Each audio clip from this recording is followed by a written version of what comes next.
public officials because they may put a price not based on the market, but just for the sake. And then the anti-corruption agency now is trying to push forward this idea of verifying the statements made by public officials.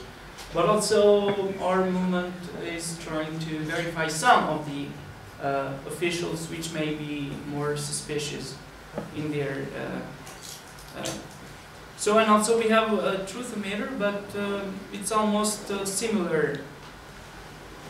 But if you want to make any comparison, you just go to the list of the public officials, and then you may choose each category which you want to compare.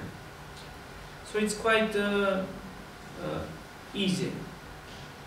And also, and what is the goal of this project? Okay, now we know that they're rich, and does this affect anything in the political life in Kosovo? Yeah, it's true that any political transformation is hardly impossible. But what we have tried to do is that citizens may know how the propensity of their wealth is when they take the public office and when they end it up. So you got, for example, officials when they have, for example, 1 million in the beginning of taking their post, but when it ends, then it multiplies and so on. Here we got Truthometer. Here is Thaçometer. Thaçi is our Prime Minister. And here we have the statements, the promises, officials, press releases, and so on. So we usually publish statements if they are true, false, or contradictory. And we take political programs, we take political statements that they have made, and so on, and we analyze. But the thing is that they usually criticize us for being arbiter veritatis, you know, the authority of truth.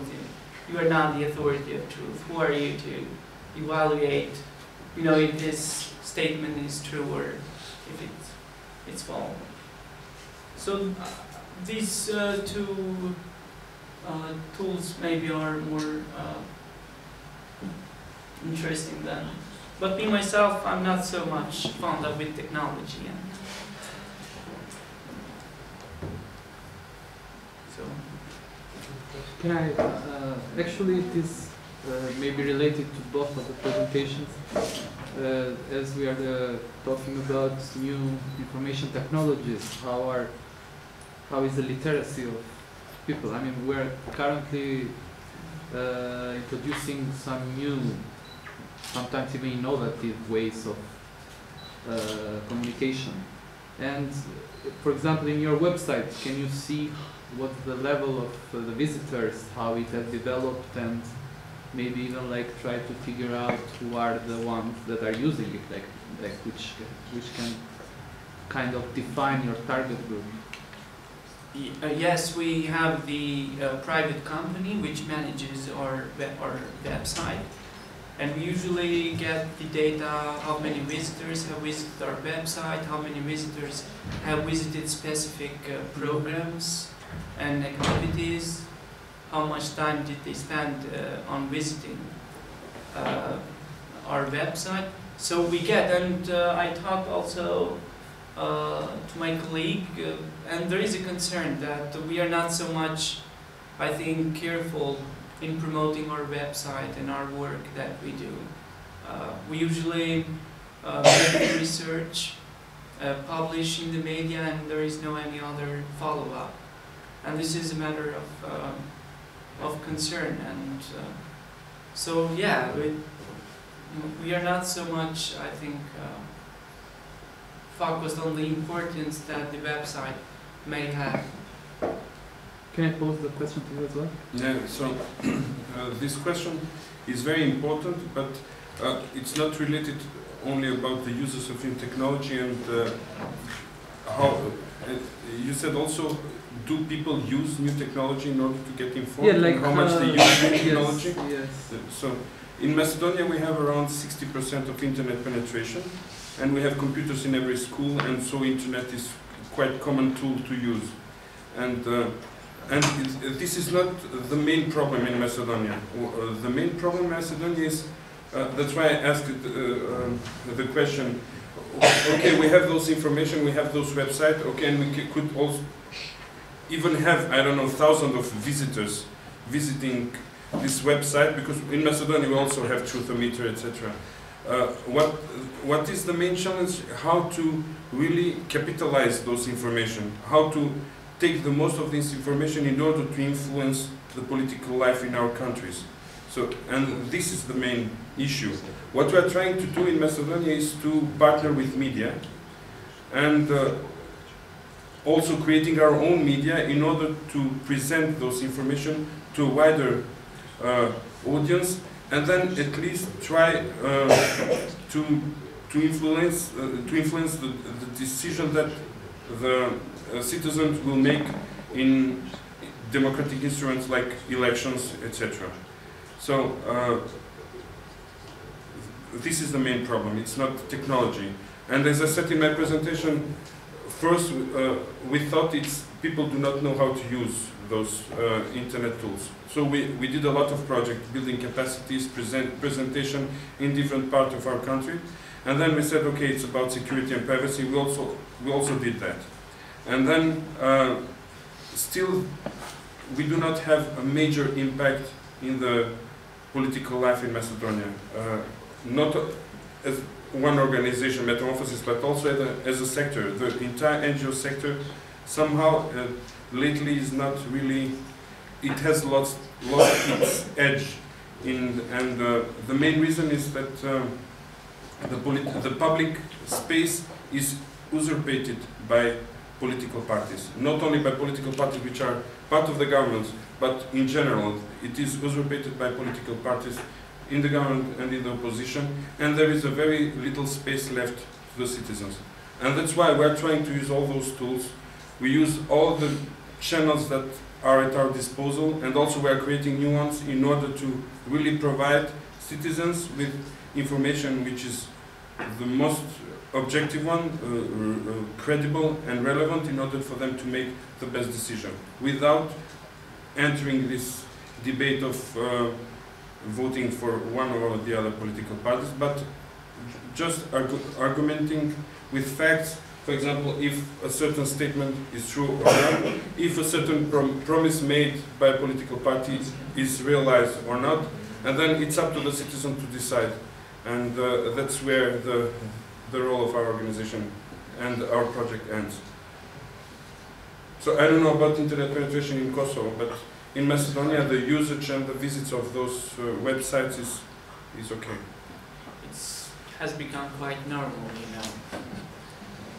It's very hard to make any radical transformation. But I don't think that some of our reports should not be just kept on the website, but we should organize different meetings with citizens and inform them, and not just, you know, publishing in the website. And that's all that. If I may just interject, I'm not going to ask you who your webmaster is, because I'll figure it out when I check out the website. But you guys have done a great job in terms of, you know, conveying the information, making it available to the public, and it's great. And obviously you now have to think, like, the next step is how to engage, and the keyword is engage the community, the online community in this case, which is your own citizens, in discussing and in potentially, you know, taking further steps, or, you know, becoming more active with this information in the public arena, both political, economic. So there are various tools that can be used to engage, again, engage the keyword, starting with the online, but it can never remain in the online. I mean, obviously the virtual is the virtual, but it doesn't have any it's not realistic unless it is conveyed or somehow transformed or to the.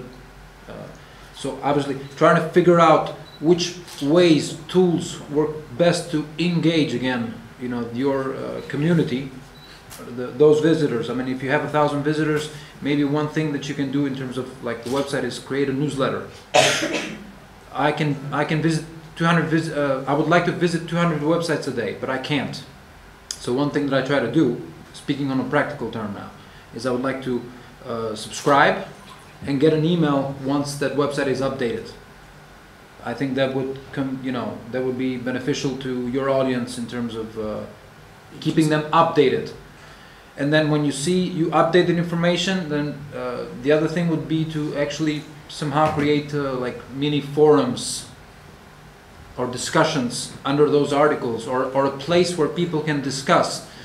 Based on the level of discussion, that could be an indicator of if you need to take this discussion to a public arena, like a show, or talk to your contacts in the media in terms of generating some more interest and awareness about the issue or the topic. So obviously, you know, using those. But again, I stay on this. I'll give you just. I mean, I'm of the conviction that you should figure out how to engage again.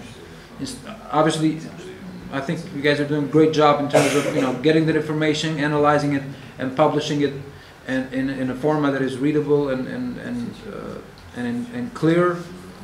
But now, you know, the active part should be in terms of. This is the most difficult part. Right, I know. And One key thing, and I apologize for interrupting again. The one thing that I know from, I do most of my work is online, so I purposefully is online because it allows me the freedom to be anywhere and still So be where are active. you from? Sorry, just I'm. from It has to be constant. Basically, if you want to engage your audience, if you engage them 1 week, then leave them for 2 months, they'll probably forget about you. With the inundation of information and everything else that's going on around them, people, it's very, very easy for people to forget. I mean, you may have the most valuable information, but unless you remind people of this information and of its value, you know, people will just forget. So keeping it, you know, almost like a constant stream to remind people, to engage people, you know, is what in turn creates that vortex and that snowballing effect. just another thing that we are working on is that we are trying to build an anti-corruption database where all anti-corruption activities performed by public institutions will be integrated to this database. So I think it's a great work because what we actually lack now in Kosovo is that you may not find any data related to the anti-corruption. We don't know what has, for example, judiciary, what has done in the fight against corruption in Kosovo, Kosovo police, Kosovo government, Kosovo assembly, and so on. And we want to take all decisions, policies, and actions that these institutions have undertaken in the fight against corruption, and also to put in the to the platform of anti-corruption statistics. So it's mostly related. But when we did publish this platform, we had so much reaction by public officials whose name were on the platform because they were ashamed, you know, that they have obtained more millions than the previous year. And also we had some reaction also from the Kosovo private data agency, which protects private data. And they said to us that this is not in compliance with the privacy, that it's only anti-corruption agency which is in charge of publishing these statements, declarations made by public officials, and not any other NGO. But we did not regard. But have you guys continued in sense that been able to continue that awareness campaign in a sense, you know. Yes, And we that's- enjoy and that's- very much media coverage, Right. and it helps us a lot to convey and transmit our concerns related to Right. the wealth of public officials. But we also organize different meetings, but not as much as we should. It's ongoing, so it's a process. But it should be used from media, from opposition parties, but sometimes opposition parties are quite similar to those in power. So there are two kinds of people. The first kind is that they don't know what to speak, but they know what to speak, but they don't speak. And the second is that they don't know what to speak, but they never stop speaking. So I belong to the second group, and I think it's much better to end up. So I Can you just show who started these investigations against foreign members of international community? Because you mentioned quite a few comparing to Bosnia. In Bosnia, you had much bigger presence in terms of number of people engaged in military and police, in tax authorities, everywhere. And there was no single case of investigation or prosecution. So I think you are quite good comparing to Bosnia. So who actually started all this? We did publish a report called Trust Me, I'm an International, and we most of the research was focused on the field research, which implies that we did so many interviews with the internationals, and it led us to some of the pervasive practices performed by internationals. Okay. Otherwise, you may not find, in their website. For example, KFOR has no website at all. UNMIC, it has a website, but it doesn't show any. Okay, It reveals nothing. that's the method how you collected all the cases, but is there some internal audit of the international community? I mean, how? No, the case of, for example, Romanian police officers who were caught in the customs, it's quite public. They were caught from the Kosovo police because they smuggled, and also the Ukrainian police officers were caught. So it was quite public. But for example, the corruption cases with the postal code was with the Professor Hamidi, who was in charge at that time in PTK, but also a member of International Telecom, and also with the ex-director of Post and Telecom of Kosovo. And after that, we went also to another consultant who called himself consultant prostitute, and he revealed and disclosed some of the classified information regarding the political and international interferences made by Bernard Kouchner, who was at that time the chief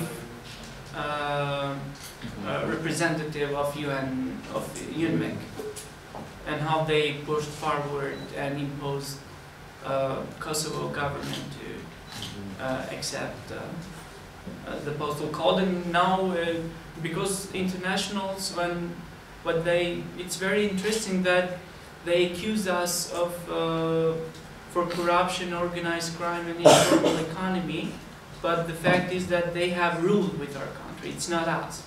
So if we have bad governance, it's not our fault. It's their fault. It's they who didn't know how to govern. It's not. It's not us. Yeah. And they usually say to us that you are not able and to govern and to rule your own country. So that's why we have to come here to make this great sacrifice and to teach you and to civilize how the country should be led. But what they have witnessed so far is that the corruption and great corruption cases were caused by them and not by local politicians who have become already international.